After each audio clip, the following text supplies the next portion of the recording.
Ya, tentu kita kalau ada semut bisa berjalan dari Sumatera ke Jakarta dalam waktu 1 jam, mungkin kita nggak percaya. Tapi kalau kita sebutkan bahwa ada semut bisa sampai ke Jakarta dari Sumatera dalam 1 jam, mungkin terjadi. Dia naik pesawat semutnya. Kalau nggak naik pesawat, manusia juga jalan kaki nggak sampai-sampai ke Jakarta. Tapi dengan perjalanan, ya diperjalankan lah. Gitu. Maka akhirnya yang tadi tidak mampu, tidak bisa, akhirnya bisa. Dan ini Nabi SAW yang memperjalankan adalah Allah Subhanahu wa Ta'ala yang menciptakan segala makhluknya. Tidak ada sulit bagi Allah Subhanahu wa Ta'ala.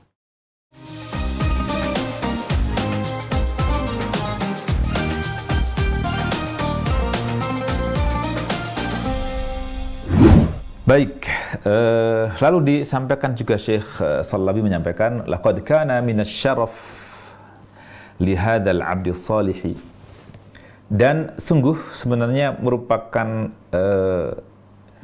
bagian dari bentuk kemuliaan yang dimiliki oleh hamba yang salih Al-Khadir ini, an dzakarahu Allah Subhanahu wa ta'ala fi kitabihi 'abdan min ibadina. Yakni ketika Allah Subhanahu wa Ta'ala menyebutkan Al-Abd as-Salih, yaitu Al-Khadir itu fi kitabihi, dalam kitabnya itu abdan min ibadina, seorang hamba di antara para hamba kami. Faja'at tanwinu fi abdan, dan di sini terdapat tanwin di akhir kata abdan itu litafkhim, untuk mengagungkan, untuk membesarkan.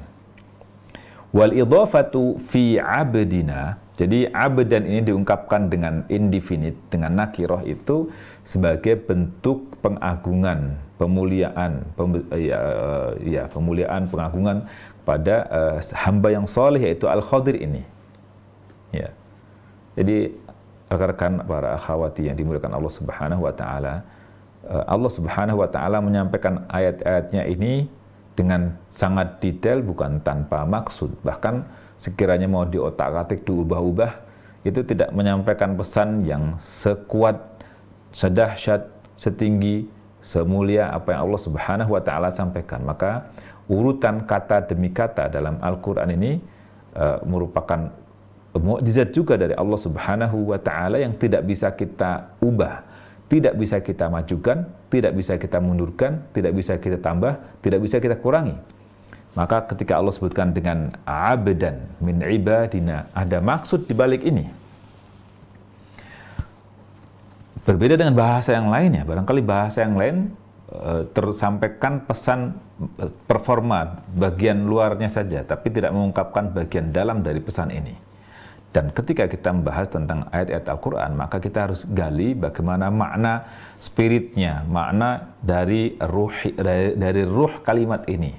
Apa yang tersimpan di baliknya, diungkapkan ini. Jadi dalam bahasa Arab itu, ungkapan yang disampaikan, atau bahasa Al-Quran secara khusus bahasa Al-Quran secara khusus, ketika disampaikan kalimat demi kalimatnya itu, seringkali menyampaikan pesan tersirat yang tidak tertulis dalam kalimat itu, tapi diungkapkan dalam pola kalimat yang disampaikan itu. Jadi ada isi hati yang disampaikan, diungkapkan dengan kalimat tanpa mengatakan bahwa itu isi hati. Maka disingkapkan fawajada abdan, seorang hamba min ibadina, wal idhafatu fi ibadina, dan idhafah ini, penyandaran kata na ini diungkapkan menjadi kata majmu' dengan kata abd, abdina. Ini idhafah fi abdina, disandarkan abd ini, ya, jadi kata abd, hamba ini diidhafahkan ke sini, disandarkan ke kata berikutnya sehingga menjadi kata majmu'. Abd itu hamba, na kami, hamba kami. Ini disandarkannya kepada na, yaitu kami Allah Subhanahu wa Ta'ala, juga litashrifi wal ikhtisas. Ini berfungsi untuk memuliakan dan menunjukkan pengkhususan, menunjukkan keistimewaan, menunjukkan bahwa ia spesial. Jadi litasyrif wal ikhtisas. Tasyrif pemuliaan, ikhtisas pengistimewaan. Ai abdan. Maknanya apa? Disebutkan abdina di sini. Apa makna dari abdina? Ai maknanya abdan jalilas sya'ni. Seorang hamba yang kedudukannya itu sangat luhur, sangat tinggi. Mimma ikhtassa bina. Dari yang kami istimewakan, yang kami istimewakan. Wa syurrifa bil idhafati ilaina. Dan abdan ini dimuliakan dengan idhafahnya, dengan jadinya ia bersandar kepada kami, kepada Allah Subhanahu wa taala. Jadi abdina, hamba kami, yaitu hamba Allah Subhanahu wa taala, ini bentuk pemuliaan yang sangat luar biasa. Baik. Lalu Syekh As-Sallabi masih mengatakan, kama anna fi ibrazi hadhihi sifati. Ya, tadi poin pentingnya yang tadi bahwa diungkapkan dengan abdan itu bentuk pemuliaan dan pengagungan, ya, pengagungan diungkapkan dengan kata nakirah dengan tanwin di akhirnya itu untuk pengagungan. Lalu idhofahnya abdina min ibadina di antara hamba-hamba kami ini litashrifi wal ikhtisas, untuk memuliakan dan mengistimewakan. Jadi pemuliaan dan pengistimewaan. Maknanya adalah abdan jadilas sya'ni mimma ikhtassa bina. Jadi ini merupakan seorang hamba yang memiliki kedudukan luhur tinggi yang merupakan keistimewaan yang berasal dari kami ketika bersama kami. Wa syurrifa bil idhafati ilaina, dan ini kami muliakan atau dimuliakan dengan bersandarnya atau dinisbatkannya, sandarkannya kata ibad kepada kami, pada Allah Subhanahu wa taala. Baik. Poin berikutnya, kama anna fi ibrazi hadhihi sifati fil alimi alladhi qasadahu Musa alaihi salam, bahwa kama anna fi ibrazi, dalam ungkapan ibraz yang dimunculkan, kama anna fi ibrazi, sebagaimana penampakan atau pemunculan hadis sifat ini fil alimi, pada seorang guru, pada seorang yang mengajarkan ilmu, alim. Alladzi qasadahu Musa, yang laki-laki ini adalah yang memang dimaksud oleh Nabi Musa alaihissalam. Ini merupakan isyaratan ila anna ula sifati bil alimi hiya ta'abbudu lillahi subhanahu wa ta'ala. Ini menjadi isyarat ya, menjadi petunjuk bahwa sifat yang paling pertama atau sifat yang paling utama bagi seorang alim, seorang yang berilmu, itu adalah at-ta'abbudu lillahi subhanahu wa ta'ala. Ibadahnya atau penghambaannya kepada Allah subhanahu wa ta'ala. Artinya seorang alim berilmu itu sedianya dia dekat kepada Allah. Sedianya dia orang yang rajin beribadah kepada Allah subhanahu wa ta'ala. Gitu. Maknanya apa? Ayyakuna amaluhu fi sabilillahi subhanahu wa ta'ala. Maknanya bahwa ilmu bimakna ayyakuna ilmuhu fi sabilillah. Maknanya bahwa ilmunya itu digunakan atau dicari fi sabilillah, semata di jalan Allah Subhanahu wa taala. Ya. Wa bimakna akhar, atau dengan makna yang lain, an yaqudahu ilmuhu ila hadhil ghayatil azimah. Semestinya ilmunya ini menggiringnya, membawanya kepada tujuan yang agung, sebagai target yang agung, wahyal ubudiyah, yaitu ubudiyah, penghambaan diri kepada Allah Subhanahu wa taala bima'na hasyamil, dengan maknanya yang sempurna. Ya. Alladzi ya'ni, apa maknanya itu? Alladzi ya'ni, maknanya itu adalah imaratul ardi ala muradillahi ta'ala. Memakmurkan bumi sebagaimana yang diinginkan oleh Allah Subhanahu wa taala. Gitu ya. Jadi tujuan yang agung itu adalah ubudiyah dengan makna yang luas, yang komprehensif ya. Ini yaitu imarah, memakmurkan bumi sesuai dengan kehendak Allah Subhanahu wa taala. Wa hadha yadullu aidan ala anna at-ta'lima lahu maqsadun wa ghayah. Ini juga menunjukkan makna yang lain, bahwasanya at-ta'lim, pengajaran dalam konteks ta'lim itu berarti transfer ilmu. Transfer ilmu, menyampaikan suatu ilmu kepada yang lain itu lahu maqsadun wa ghayah. Ini punya tujuan dan target. Punya tujuan dan target. Wa yajibu an takuna hadhil ghayatu baniyah nafi'ah muslihah. Dan seharusnya wajiblah tujuan atau target itu wajib baniyah. Jadi ya baniyah nafi'ah muslihah. Dia memiliki manfaat dan kemaslahatan, memberi maslahat, bermanfaat dan memberi maslahat. Ya. La hadimah. Yang pertama tadi bahwa ghayah, tujuan dari ubudiyah itu adalah baniyah, membangun. Membangun, memberi manfaat dan memberi maslahat. La hadimah, dharrah, mudillah. Bukan tujuan yang menghancurkan, berbahaya, memberi madarat, atau mudillah, atau menyesatkan. Ya. Jadi tujuan ibadah itu memakmurkan bumi, beribadah hanya kepada Allah Subhanahu wa taala.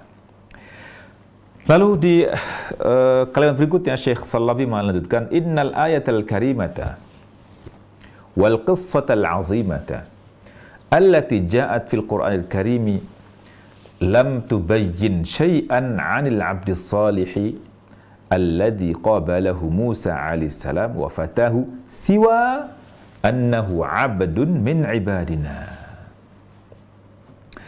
Innal ayatal karimah, bahwasanya sesungguhnya ayat yang mulia ini, wal qissatal 'azimah, dan kisah yang agung ini, allati ja'at fil Qur'anil Karim, yang tertera di Al-Quran yang mulia ini, lam tubayyin syai'an, tidak menjelaskan sedikit pun tentang hamba yang saleh yang dijumpai oleh Nabi Musa dan pemudanya, yaitu Yusha ibn Nun, siwa, selain annahu abdun min ibadillah, selain penyebutan bahwa hamba yang dijumpai Nabi Musa alaihissalam itu adalah abdan min ibadina, seorang hamba yang merupakan bagian dari para hamba-hamba Allah. Falam tadhkur ismah. Ayat Al-Quran yang mulia dan kisah ini tidak menyebut namanya. Wa aulaqabah, juga tidak menyebut lakopnya, tidak menyebut gelarnya atau panggilannya atau sebutannya. Au kunyatahu, atau kunyahnya, abu siapa, ummu siapa dan sebagainya, enggak disebutkan. Ini bapak fulan atau anak fulan, enggak disebutkan. Au baladahu, tidak pula menyebutkan berasal dari mana negaranya atau negerinya. Au kaunahu nabiyan, juga tidak disebutkan juga tentang apakah dia nabi atau bukan. Enggak disebutkan tentang kenabiannya. Ya. Au rasulan, juga tentang kerasulannya. Au waliyan, juga nggak disebutkan juga bahwa dia ini seorang wali atau bukan. Au malikan, ataukah dia seorang raja. Au ghaira dzalik, atau juga yang selain, atau dan lain sebagainya. Jadi nggak disebutkan namanya, lakob atau gelarnya atau sebutannya, panggilannya, juga kunyahnya, juga negerinya, asal usulnya, au kaunu, juga nggak disebutkan apakah dia nabi atau bukan, rasul atau bukan, wali atau bukan, raja atau bukan, nggak disebutkan.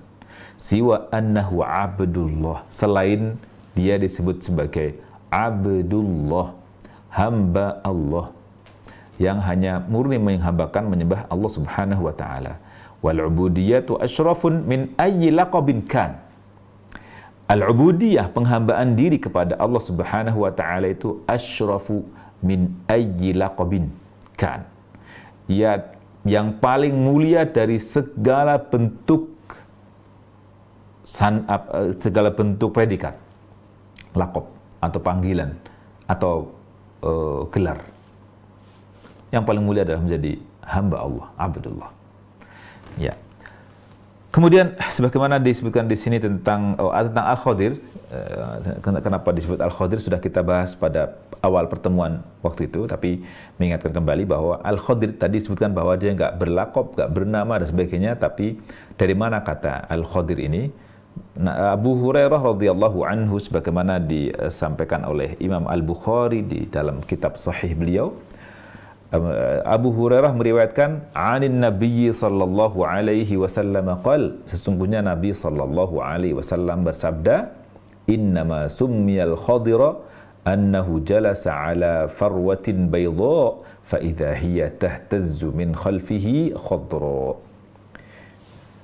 Dinamai Al-Khadir itu enggak lain dan enggak bukan annahu, bahwasanya idza jalasa, annahu jalasa, ya, kalau dia duduk ala farwatin bayda, di sebuah tanah putih itu, fa idza hiya tahtazzu, tiba-tiba tanah itu bergetar, min khalfihi khadra, di bagian belakangnya kemudian menjadilah ia hijau, tumbuh rumput lah kita, jadi hijau.